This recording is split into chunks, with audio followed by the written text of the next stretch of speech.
Bem-vindos ao meu canal, meu nome é Raíssa e hoje vamos continuar a nossa leitura do livro Vimos e Ouvimos do Joel Subirá, a incumbência da pregação.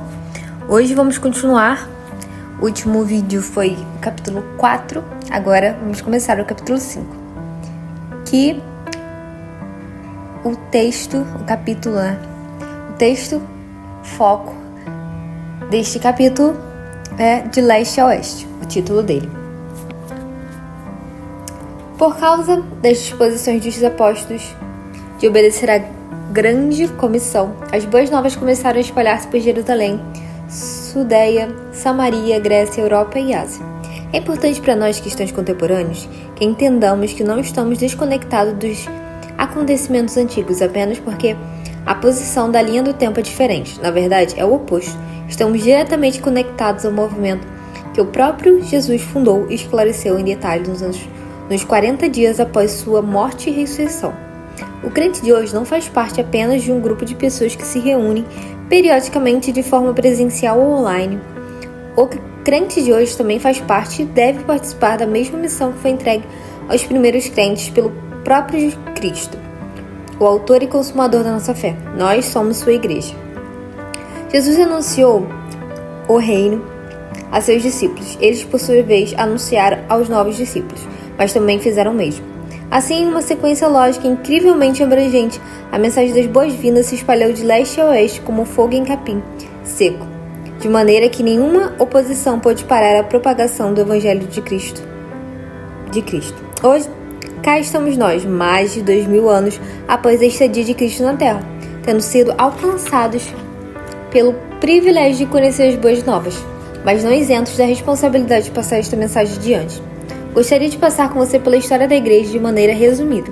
Mais uma vez, o objetivo é conduzir ao quadro maior.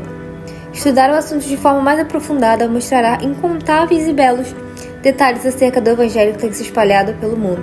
Por isso, aconselho com veemência que o faça. No entanto, nessas páginas daremos foco à trajetória no sentido de reconhecer uma parte de onde a bola passou. Naturalmente, partirmos de Jerusalém, onde tudo começou. Os primeiros 8 capítulos de Atos contam eventos ocorridos na igreja recém-estabelecida naquela cidade. O próprio livro é, na verdade, o epílogo do Evangelho de Lucas, escrito como uma só obra, em 2 volumes, que relata os resultados da caminhada de Jesus aqui na Terra. Naquele tempo, os recém-convertidos não imaginavam que estavam começando uma nova religião, deixando para trás o judaísmo, fator que o historiador Justo González descreveu com precisão em seu livro A História Ilustrada do Cristianismo. Os primeiros cristãos criam e pertenciam a uma nova religião. Eles eram judeus e a principal diferença que os separava do restante do judaísmo era que criam que o Messias tinha vindo, enquanto os demais judeus ainda aguardavam seu advento. Sua mensagem aos judeus não era, portanto, que tinham de deixar de ser judeus, mas ao contrário, agora a idade messiânica havia sido inaugurada e dessa forma deviam ser melhores judeus. De igual modo, as primeiras pregações aos gentios não foi um convite para aceitar uma nova religião recém-criada, mas foi o convite de fazer-se participante das promessas feitas a Abraão e sua descendência.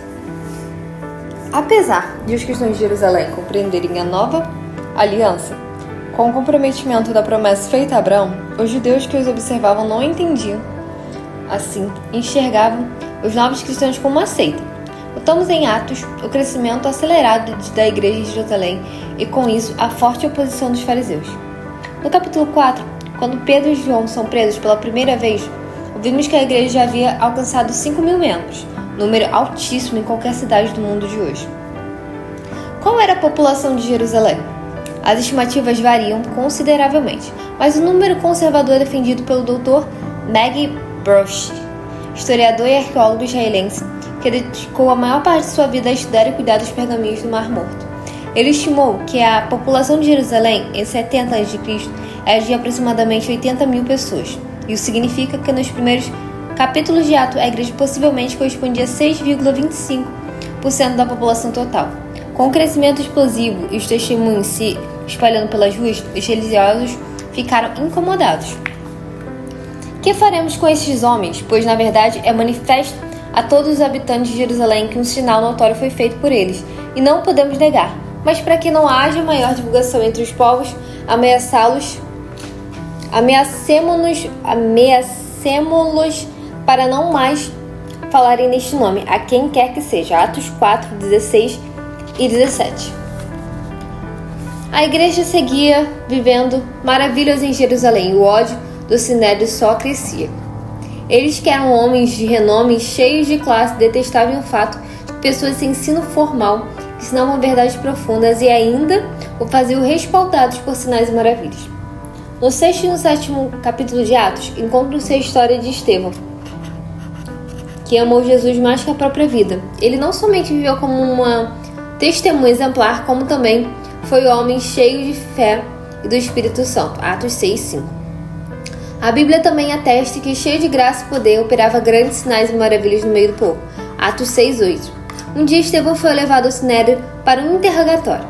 Levantaram-se, porém, alguns dos que eram das sinagogas chamadas dos libertos, dos sirineus, dos alexandrinos e dos Cilícia e Ásia, e discutiam com Estevão, e não podiam resistir à sabedoria ao espírito pelo qual ele falava. Então subornaram homens que disseram: temos ouvido este homem proferir blasfêmias contra Moisés e contra Deus. Sublevaram o povo, os anciões e os escribas, e investindo-os arrebataram, levando-o ao Sinédrio. Apresentaram testemunhas falsas que depuseram: este homem não cessa de falar contra o lugar santo e contra a lei, porque o que temos ouvido dizer que este Jesus do Nazareno destruirá este lugar e mudará os costumes que Moisés nos deu. Todos os que estavam assentados no Sinédrio, fitando os olhos em Estevão, viram seu rosto como se fosse rosto de anjo. Atos 6, do 9 ao 15. Percebemos que desde antes do julgamento, a morte de Estevão já estava decidida, pois haviam levantado testemunhas falsas. Eles agiram com o evangelista da mesma maneira traiçoeira que procederam em relação a Jesus, com mentiras e perversidades. A semelhança de Estevão, um campeão de fé, nos últimos momentos de vida intercedeu por seus executores. Ouvindo eles isto, enfureceram-se seu coração e rilharam os dentes contra ele. Mas Estevão, cheio do Espírito Santo, fitou os olhos no céu e viu a glória de Deus e Jesus, que está à sua direita, e disse: eis que vejo os céus abertos e o Filho do Homem em pé à destra de Deus. Eles, porém, clamando em alta voz, taparam os ouvidos e unânimes arrebentaram contra ele e lançando-o fora da cidade, o apedrejaram. As testemunhas deixaram suas vestes aos pés de um jovem chamado Saulo e apedrejaram Estevão, que invocava e dizia: Senhor Jesus, recebe o meu espírito. Então, ajoelhando-se, clamou em alta voz: Senhor, não lhes impute este pecado. Com estas palavras, adormeceu. Atos 7, 54 ao 60. O que me impressiona é a maneira como ele enxergava a fé. Entre os dois trechos citados, há um grande tratado sobre o Evangelho, que Estevão expôs a seus acusadores. Aquele discípulo enxergava o caminho como uma visão global e anunciando contagiante paixão a seus contemporâneos judeus, explicando que fazer tudo convergir em Cristo sempre foi o desejo de Deus. Todo o Antigo Testamento aponta para ele. Como vimos, foi o que Cristo gastou tempo para explicar nos 40 dias após a ressurreição e levou discípulos de covardes a incríveis corajosos. E essa mensagem Estevão também carregava. Precisamos ter conhecimento da extraordinária narrativa de redenção deste Gênesis. É difícil não se apaixonar por ela. Então, com isso em mente, leia a seguir o discurso final de Estevão na nova versão transformada. Leia com calma, buscando perceber a interpretação daquele homem acerca das histórias do Antigo Testamento. Então o sumo sacerdote lhe perguntou: estas acusações são verdadeiras? Estevão respondeu: irmãos e pais, ouçam-me. O Deus glorioso apareceu a nosso antepassado Abraão na Mesopotâmia, antes de ele se estabelecer em Harã. Ele disse: deixe a sua terra natal e seus parentes e vá para a terra que lhe mostrarei. Então Abraão saiu da terra dos caldeus e morou em Rã até seu pai morrer. Depois, Deus o trouxe aqui para a terra onde vocês agora vivem. Mas Deus lhe deu herança, como aqui, nem mesmo o espaço de um pé. Contudo, prometeu que a terra toda pertenceria a Abraão e seus descendentes, embora ele não tivesse filhos. Disse também que seus descendentes viveriam numa terra estrangeira, onde seriam escravizados e oprimidos por 400 anos. Mas Deus disse: eu castigarei a nação que os escravizaram, e por fim sairão dali e me adorarão neste lugar. Naquele tempo, Deus deu a Abraão a aliança da circuncisão. Assim, quando seu filho Isaque nasceu, ele o circuncidou no 8º dia. Essa prática continuou quando nasceu Jacó, filho de Isaque, e quando nasceram os 12 filhos de Jacó, os patriarcas de Israel. Os patriarcas tiveram inveja de seu irmão José e o venderam como escravo para o Egito, mas Deus estava com ele e o livrou de todas as suas dificuldades.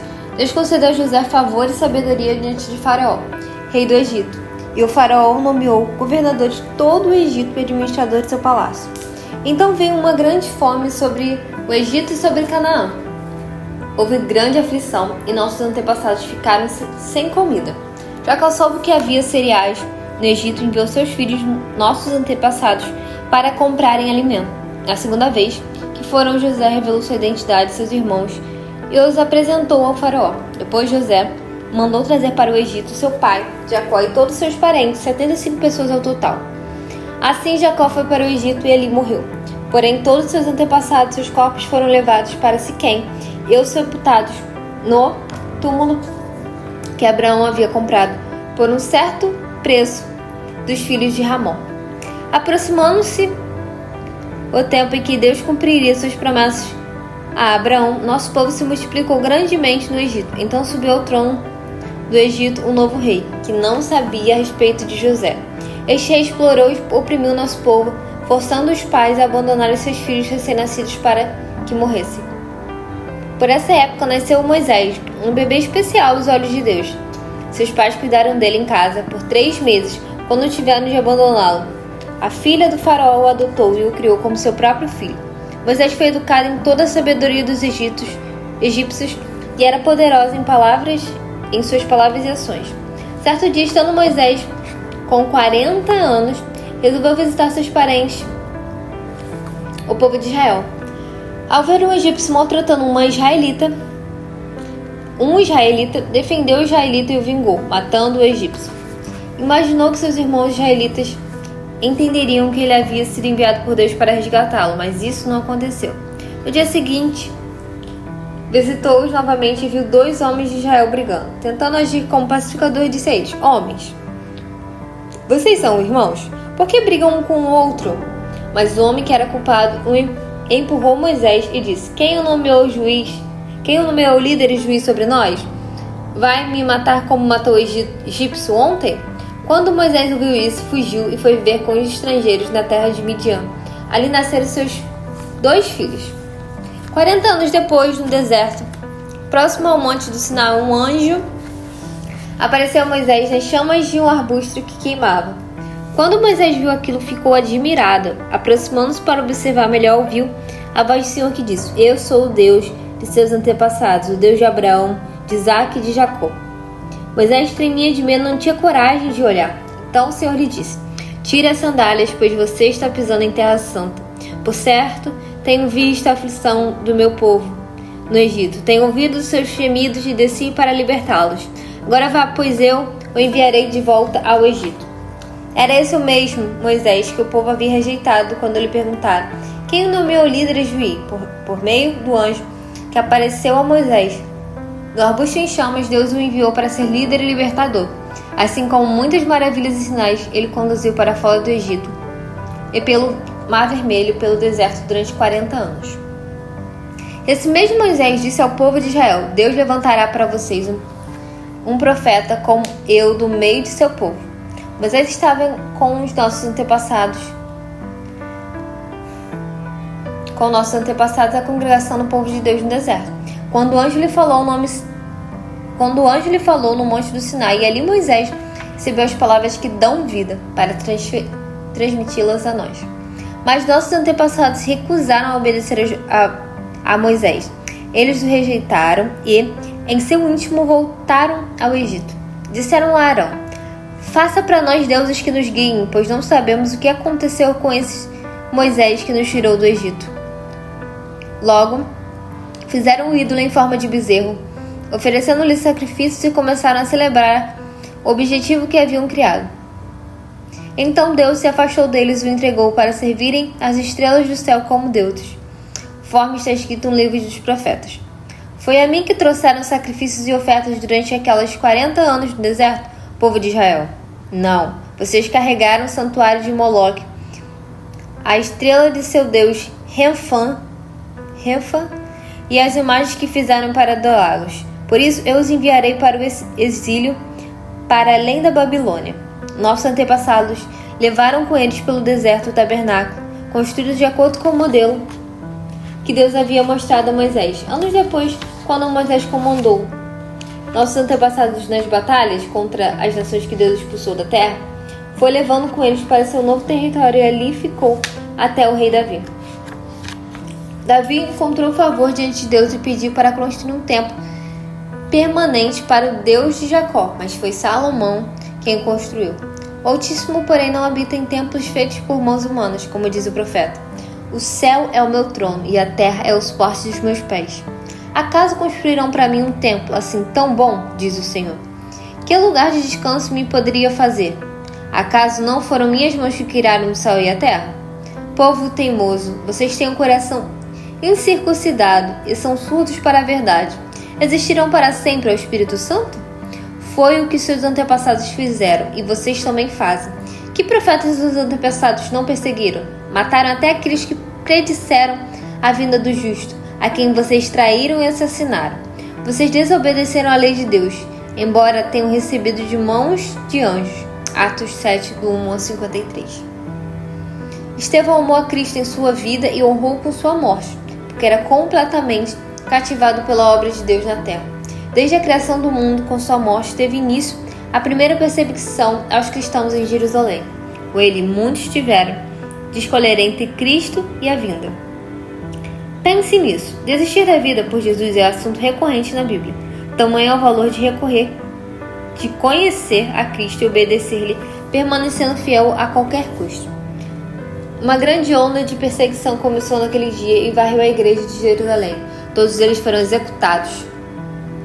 Todos eles, por exceção dos apóstolos, foram dispersos pela região da Judéia e da Samaria. Atos 8:1. Por causa da grande perseguição em Jerusalém, houve uma dispersão dos discípulos. Com isso, muitos que haviam impactados pela mensagem da redação espalharam as boas novas por outras regiões. E a Bíblia cita o primeiro raio de alcance, Judéia e Samaria, pois naquele tempo que se deu a bela conversão de Saulo, nosso conhecido Paulo. Em uma doce ironia, o grande perseguidor da igreja passa a servi-la pelo resto de seus dias. De maneira didática, podemos classificar os 12 primeiros capítulos de Atos como o acontecimento da igreja em Jerusalém e seus arredores. A partir do capítulo 13, começa a primeira viagem missionária que, juntamente com as outras que seguirão, mudaria o destino do mundo. E servindo eles ao Senhor e jejuando, disse o Espírito Santo: separai-me agora Barnabé e Saulo para a obra que eu os tenho chamado. Então, jejuando e orando, impondo-lhe sobre eles as mãos, os despediram. Enviados, pois, pelo Espírito Santo, desceram a Seleucia e dali navegaram para Chipre. Chegados a Salamina, anunciaram a palavra de Deus nas sinagogas judaicas. Tinham também João como auxiliar. Atos 13, 2 ao 5. Portanto, na segunda parte do livro de Atos, testemunhando os movimentos fundados por Jesus em Jerusalém, que no princípio havia este estendido apenas aos arredores, avançando até a nova nação. O evangelho foi anunciado em Salamina, Antioquia, Listra, Tessalônica, Bereia, Atenas, Troade, Coríntio, Éfeso, Mileto, Tiro, Cesareia, Mirra, Creta, Malta e, eventualmente, a Roma. Não lia como se fosse uma simples lista de localização. Em pouco tempo, as boas novas de salvação adentraram a Europa, Grécia, Macedônia, Itália e a própria Ásia. Vale ressaltar que aqueles homens nas localizações por onde passaram não só evangelizaram, mas também fizeram discípulos, duas grandes da mesma ordem de Jesus. Sempre escuto meu sogro, pastor Eb Uber, dizer que não fomos chamados apenas não apenas a fazer convertidos, mas sim a fazer discípulos. Eu creio ser importante ter esta distinção em mente. Na prática, o processo de testemunhar acerca de Cristo acontece de maneira mais eficiente dentro do discipulado, que abrange desde anunciar boas novas até ensinar-lhes a cumprir todas as ordenanças. Esta é a integridade da grande comissão de Jesus.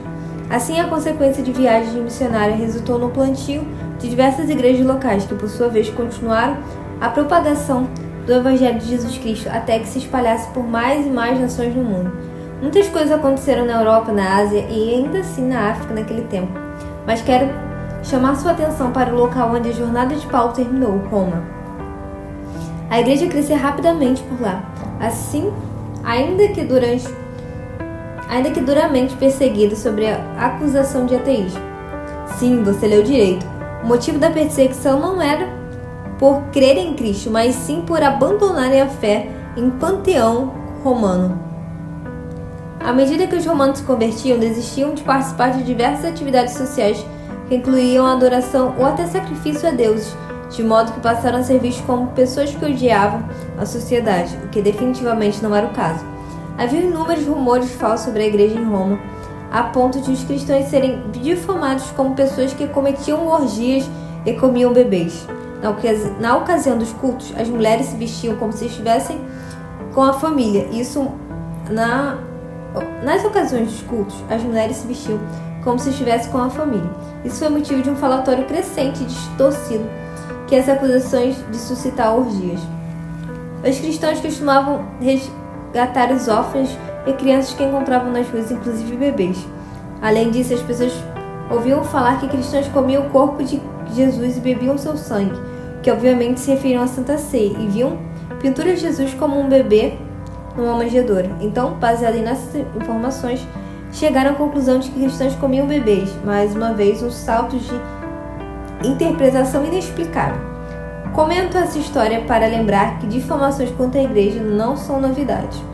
Por fim, progressivamente, todos aqueles rumores foram alimentados a ideia de que os cristãos eram abomináveis, o que culminou numa violenta perseguição. Nero ainda decidiu culpá-los pelo incêndio que ele próprio havia encomendado para remodelar parte da cidade. Logo, naquela época, dizer sim a Cristo significa ser despedaçado no Coliseu, queimado vivo para iluminar as ruas de Roma ou sofrer qualquer outro tipo de bárbaro de execução. Foi o que aconteceu a Justino, o Mártir. Era um advogado romano que começou a estudar o Evangelho para desmenti-lo. Ao debruçar-se sobre a história de Cristo, seus discípulos acabou se convertendo. Seu trabalho para enfraquecer o Evangelho tornou-se precisamente o contrário. Passou a escrever apologias demonstrando que a crença de Cristo não era absurda, que havia lógica por trás de toda a decisão de seguir Jesus e que cristãos não eram canibais nem devassos. Defendeu a fé cristã perante a outras religiões, apelando inclusive ao imperador. O advogado contribuiu ricamente para com a igreja, sendo considerado por muitos um dos primeiros apologetas. Justino encontrou Jesus e se apaixonou a ponto de dedicar a vida a ele e a morte. Foi decapitado por recusar-se a adorar outros deuses. Logo após o começo da perseguição aos cristãos, durante a regência do imperador Diocleciano, no ano de 303, Agnes, uma garota romana de 12 anos, foi ordenada a oferecer incenso no altar de Minerva, em Roma, mas se recusou porque seguia Jesus. Tentaram persuadi-la com bajulações até um pedido de casamento, mas ela afirmava que Cristo era seu noivo. Ele me escolheu primeiro e eu para ele serei dele, respondeu ela com 12 anos. Agnes foi condenada à morte pela espada por seu amor a Jesus Cristo. Outra história marcante é dos 40 mártires de Sebaste. embora o episódio não tenha acontecido em Roma, deu-se no domínios do Império Romano. Por volta do ano de 320, 40 soldados romanos de nacionalidades diferentes, tementes a Deus, foram condenados à morte por crerem em Cristo. Como um castigo, foram mergulhados, despidos em um lago congelado a temperaturas cruelmente baixas. Se negassem a Cristo, poderiam sair salvando suas vidas. Apesar das circunstâncias, permaneceram cantando louvores ao Senhor, com exceção de um que negou a fé em troca de seu próprio conforto. Um dos guardas que vigiava os 39 restantes foi profundamente impactado pelo brilho nos olhos daqueles homens que louvavam ao seu Deus enquanto aguardavam a morte. Então ele se despiu e foi para junto deles. A partir daquele momento também cria em Cristo e partilhava da pena da morte dos condenados. Ao amanhecer, os que sobreviveram à hipotermia foram queimados vivos. Cristo morreu por nós. Em seguida, seus amigos morreram para compartilhar o que ele havia feito pela humanidade. Depois dele, outros fizeram o mesmo. A caminho das boas-vidas foi pavimentada com o sangue de nossos irmãos que pagaram um alto preço por não ficarem calados acerca do que viram e ouviram. Desde o início, o cristianismo não foi fácil. O Senhor, a quem os cristãos serviam, haviam morrido na cruz condenado como criminosos. Logo depois, Estevão foi apedrejado até a morte, após seu testemunho perante o conselho de Deus. Então Tiago foi morto por ordem de Herodes Agripa. Desde então até os nossos dias houve quem tivesse que selar seu testemunho com o próprio sangue. Gonzales 41. Na Bíblia, muitos morreram por Jesus e o Evangelho. Na história, a obediência a qualquer custo continuou a ser uma marca dos cristãos. Não que viver em tempos de paz seja ruim, mas ao comparar a postura dos cristãos em tempos de perseguição com a de cristãos que não passaram por isso, podemos concluir que o segundo grupo corre um risco: perder ou diminuir consideravelmente o comprometimento inerente ao amor a Cristo. O relacionamento com Jesus demanda amor em qualquer circunstância. O viver é Cristo e o morrer é lucro.